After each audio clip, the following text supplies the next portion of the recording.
మీరాకి 8 సంవత్సరాలు. తల్లిదండ్రులతో సంతోషంగా జీవిస్తుంది. అనుకోకుండా జరిగిన ఒక ప్రమాదంలో మీరా తల్లి చనిపోయింది. కూతురిని చూసుకోవడానికి మీరా తండ్రి విజయ్ రెండో వివాహం చేసుకున్నాడు. సురేఖకి కూడా ఇది రెండో వివాహమే. తనకి ఒక కొడుకు కూడా ఉన్నాడు. మొదట్లో మీరాని బాగానే చూసుకునేది సురేఖ. మీరాపై విజయ్కు ఉన్న ప్రేమను చూసి సురేఖలో ఉన్న ద్వేషం బయటపడింది. విజయ్ ముందు మీరాను ఎంతో ప్రేమగా చూసుకునేది. కానీ విజయ్ ఇంట్లో లేని సమయంలో మీరాను ఎన్నో రకాలుగా సాధించేది సురేఖ. నేను నిన్ను ఏడిపించానని మీ నాన్నకు చెబితే నేను మీ నాన్నను వదిలేసి వెళ్ళిపోతాను. అప్పుడు మా అన్నయ్య మీ నాన్నపై కేసు పెడతాడు. తర్వాత పోలీసులు వచ్చి మీ నాన్నని పోలీస్ స్టేషన్లో పెడతారు. అసలే మా అన్నయ్య ఒక రౌడీ. నువ్వు నా మాట వినకపోతే నేను చెప్పినట్టే చేస్తాను అని చెప్పింది సురేఖ. మీరా సురేఖ చెప్పిన మాటలకు భయపడింది. సురేఖ ఎన్ని ఇబ్బందులు పెట్టినా మీరా ఎవరికీ చెప్పలేదు. ఒక 2 సంవత్సరాల తర్వాత విజయ్ సురేఖలకు ఒక పాప పుట్టింది. తరువాత 10 సంవత్సరాలు గడిచిపోయాయి. రోజులు గడిచే కొద్దీ సురేఖకు మీరాపై ద్వేషం పెరిగింది. ఆమె మీరాను ఒక భారంగా భావించింది. తన తండ్రి ఆస్తి మీరాకు దక్కకుండా ఉండాలని అనుకుంది సురేఖ. ఆస్తి మొత్తం తన 2 పిల్లలకు దక్కాలని తన అన్నను సలహా అడిగింది సురేఖ. సుధాకర్ ఇచ్చిన సలహాతో మీరాను ఒక అనామకుడికి ఇచ్చి పెళ్లి చేసి తనను వదిలించుకోవాలని నిర్ణయించుకుంది సురేఖ. అప్పుడే వాళ్ళ వీధిలో ఒక బిచ్చగాడు వచ్చాడు. 2 రోజులుగా ఆ బిచ్చగాడు ఈ వీధిలో కనిపించాడు. అప్పుడే సురేఖకు ఒక ఆలోచన వచ్చింది. ఇక ఆలస్యం చేయకుండా సురేఖ అవకాశాన్ని చూసుకుని ఆ బిచ్చగాడితో మాట్లాడింది. నువ్వు ఒక బిచ్చగాడివి, నీకు ఒక అందమైన అమ్మాయిని ఇచ్చి పెళ్లి చేస్తాను అని చెప్పింది సురేఖ. ఆ వ్యక్తి ఆమె ఆఫర్ని చూసి ఆశ్చర్యపోయాడు. అతను ఏమీ మాట్లాడలేదు. కానీ అతని కళ్ళు ఆసక్తిని చూపించాయి. పెళ్లి చేసుకునే అవకాశం నేను ఇస్తాను. నువ్వు ఆమెతో కలిసి జీవించవచ్చు. అప్పుడు నువ్వు అడుక్కోవలసిన అవసరం లేదు. నేను నీకు కొంత డబ్బులు కూడా ఇస్తాను. బదులుగా నువ్వు ఆమెను ఇక్కడి నుండి చాలా దూరం తీసుకుని వెళ్ళాలి. ఇక ఎప్పటికీ తిరిగి తీసుకురాకూడదు అని చెప్పింది. బిచ్చగాడు సురేఖ పథకానికి అంగీకరిస్తూ తల ఊపాడు. సురేఖ సంతోషపడి త్వరగా పెళ్లి ఏర్పాట్లు చేయాలి అనుకుంది. ఆఫీసు పని మీద ఊరు వెళ్లిన మీరా తండ్రి విజయ్ తిరిగి వచ్చేలోగా మీరాను వదిలించుకోవాలి అనుకుంది. వెంటనే మీరా దగ్గరికి వెళ్ళింది సురేఖ. ఏ మీరా, నీకు నేను ఒక మంచి సంబంధం చూశాను. రేపే నీ పెళ్ళి. నువ్వు చాలా అదృష్టవంతురాలివి. ఎందుకంటే నీకు కాబోయే భర్త ఒక బిచ్చగాడు కాబట్టి. ఎంతో కష్టపడి నీకు పెళ్లి సంబంధం చూశాను అని చెప్పింది సురేఖ. పిన్ని, నాకు అప్పుడే పెళ్లి చేసుకోవడం ఇష్టం లేదు. నీ కోరిక మేరకు నేను చదువు కూడా మధ్యలోనే ఆపేశాను. నాకు ఇప్పుడే పెళ్లి వద్దని సురేఖను బతిమాలింది మీరా. నేను పెళ్లి చేయకపోయినా మీ నాన్న నీ పెళ్లి ప్రయత్నంలోనే ఉన్నాడు.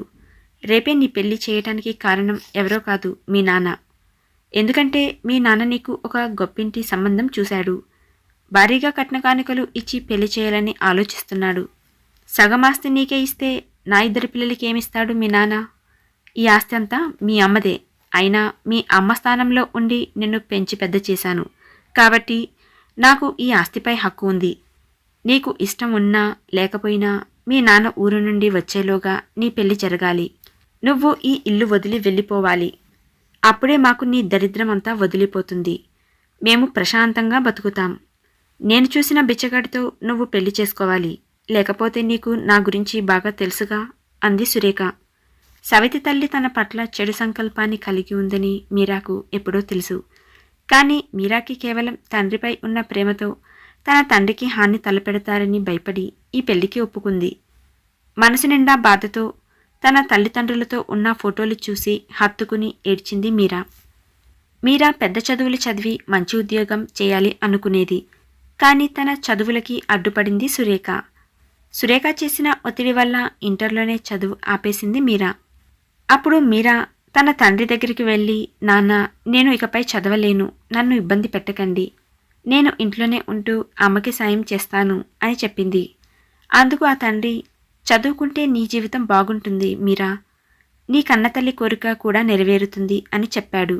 మనసులో చదువుకోవాలని ఉన్న తండ్రి కోసం మీరా అబద్ధం చెప్పింది. ఇష్టం లేకుండా మీరాను చదివించడం సాధ్యం కాదు అనుకున్నాడు విజయ్. అలా అప్పుడు సవితి తల్లి వల్ల చదువు మధ్యలోనే ఆపేసింది మీరా. ఇష్టం లేకపోయినా ఆ బిచ్చగాడితో పెళ్లికి ఒప్పుకుంది. ఆ రోజంతా ఏడుస్తూనే ఉంది మీరా. మర్నాడు ఉదయమే పెళ్లి. మీరా ఏడుస్తూనే నిద్రపోయింది. అప్పుడే వచ్చిన సురేఖ మీరాని రెడీ అవ్వమని చెప్పింది. ఇది మీ అమ్మ పాత చీర, త్వరగా కట్టుకుని రా, పెళ్లికి లేట్ అవుతోంది. అక్కడ గుడిలో పెళ్లికొడుకు ఎదురు చూస్తూ ఉన్నాడు అని చెప్పింది సురేఖ. మీరా ఏడుస్తూనే రెడీ అయింది. గుడికి వెళ్లిన మీరా ఒక్కసారిగా పెళ్లికొడుకుని చూసి ఆశ్చర్యపోయింది. మనసులోని దుఃఖం తట్టుకోలేకపోయింది. మనసు నిండా బాధతోనే ఆ బిచ్చగాడిని పెళ్లి చేసుకుంది మీరా. పెళ్లి కార్యక్రమం పూర్తయిన తర్వాత మీరాని తీసుకుని ఆ బిచ్చగాడు అక్కడి నుండి వెళ్ళిపోయాడు.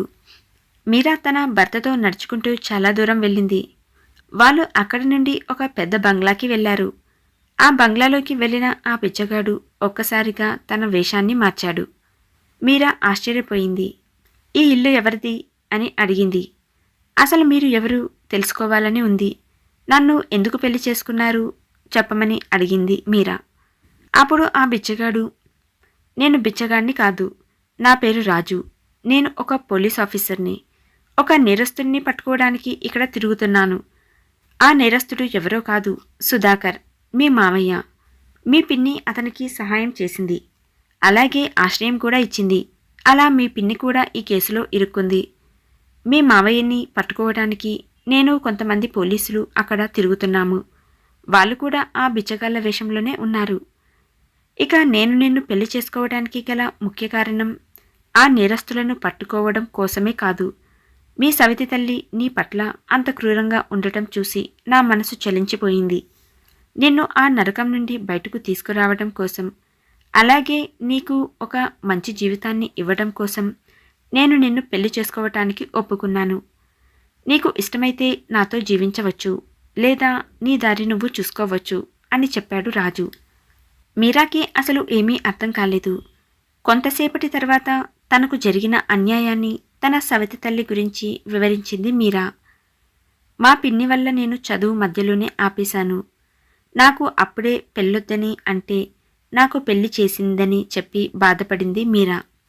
మీరా కథ మొత్తం విన్న రాజు, నేను నిన్ను చదివిస్తాను మీరా, నువ్వు ఎంతవరకు చదువుకుంటావో చదువుకో అని ఒక ధైర్యం చెప్పాడు రాజు. అందుకు మీరా కూడా ఒప్పుకుంది. సిటీలో మా అమ్మ ఉంటుంది, మనం అక్కడికి ఈ ఆపరేషన్ పూర్తయిన తర్వాత వెళ్దాం అని చెప్పాడు రాజు. మీరా చదువుకోవటానికి అన్ని ఏర్పాట్లు చేస్తానని చెప్పాడు రాజు. మీరాకి జరుగుతున్నదంతా కళ లేక నిజమా తెలియక అయోమయంలో ఉంది. మీరాని ఇంట్లోనే ఉండమని చెప్పి సుధాకర్ని పట్టుకోవటానికి బయలుదేరాడు రాజు. ఆ రోజు రాత్రి వాళ్ళు అక్కడ సురేఖ ఇంటి వద్దనే మఫ్టీలో తిరుగుతున్నారు. కానీ సుధాకర్ ఆ రోజు నైట్ అక్కడికి రాలేదు. తెల్లవారుజామున సమయంలో ఊరి నుండి విజయ్ ఇంటికి తిరిగి చేరుకున్నాడు. ఇంటికి వచ్చిన విజయ్తో, నీ కూతురు ఎప్పుడో లేచిపోయింది, ఇక తన గురించి పూర్తిగా మర్చిపో. మీరా అనేది మన జీవితంలో ఇక ఉండదు. తనకు నచ్చిన వాడితో వెళ్ళిపోయింది. నేను వద్దని చెప్పినా నా మాట వినకుండా పెళ్లి చేసుకుని వెళ్ళిపోయింది మీరా అని చెప్పింది సురేఖ. విజయ్కి ఎక్కడా నమ్మశక్యంగా అనిపించలేదు. నేను నమ్మను, నా కూతురు అలాంటిది కాదు, నాకు తెలియకుండా ఏదో జరిగింది అని బాధపడ్డాడు విజయ్. అంటే నా మాట మీద మీకు నమ్మకం లేదా? నేను ఏదో చేశాను అని అనుకుంటున్నారా? కావాలంటే ఏ గుడిలో పెళ్లి చేసుకుందో అక్కడ పూజారిని అడగండి, ఆ పూజారే మీకు నిజం చెప్తాడు అని నటిస్తూ చెప్పింది సురేఖ. విజయ్ మొత్తం అయోమయంలో ఉన్నాడు. కూతురికి ఏం జరిగిందో తెలియక చింతిస్తూ ఉన్నాడు. ఇక ఆలస్యం చేయకుండా వెంటనే తన అన్నయ్య సుధాకర్కి ఫోన్ చేసింది సురేఖ. జరిగిందంతా చెప్పింది. నేను వస్తున్నా అని అన్నాడు సుధాకర్.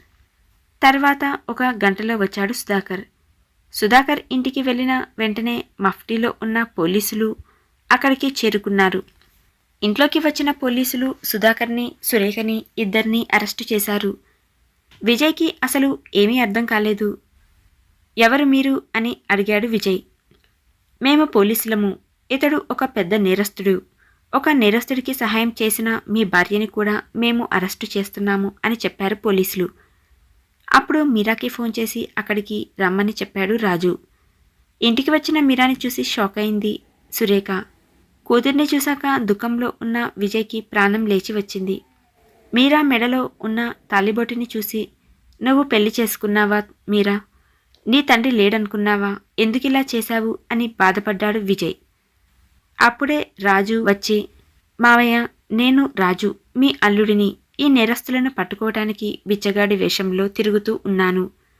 అప్పుడే సురేఖ గారు నా దగ్గరికి వచ్చి, నా సవితి కూతుర్ని నువ్వు పెళ్లి చేసుకుని ఇక్కడ నుండి దూరంగా తీసుకుని వెళ్ళిపో, మళ్ళీ ఎప్పటికీ తిరిగి తీసుకురాకూడదు అని చెప్పి నాకు కొంత డబ్బును చేతిలో పెట్టింది. సవితి కూతురు పట్ల సురేఖకి ఉన్న ఈర్ష్య, అసూయ వల్ల తన జీవితం పాడవుతుందని అనుకుని ఆ అమ్మాయికి ఒక జీవితాన్ని ఇవ్వటానికి నేను పెళ్లి చేసుకున్నాను. నేను నా తల్లితో వస్తాను.